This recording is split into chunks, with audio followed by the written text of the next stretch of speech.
You give chances to them because you believe they can still change. They can still be better. And that is what God believes in us.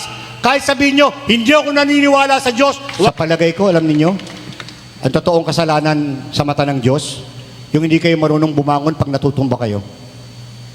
Yung hindi ninyo hinahanap ang daan para makabalik kapag naliligaw ka. Totoong kasalanan sa Kanya, hindi kayo mahanap ng lunas kapag nasusugatan kayo. At higit sa lahat, kapag hindi kayo marunong humingi ng tawad, kapag kayo ay nagkakasala. Tulad ng mga magulang, yan lang naman ang inaasahan nyo sa anak nyo, di ba? Kahit ilang ulit na, ilang libong beses na nagkasala sa inyo, pinapatawad nyo naman lagi. You give chances to them because you believe they can still change. They can still be better. And that is what God believes in us. Kahit sabihin nyo, hindi ako naniniwala sa Diyos, huwag kang mag-alala, ang Diyos naniniwala sa inyo.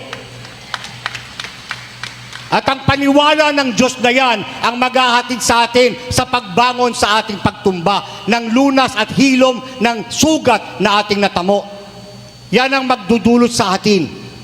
Sinasabi ng Panginoon, just do not give up on yourself because I will never give up on you.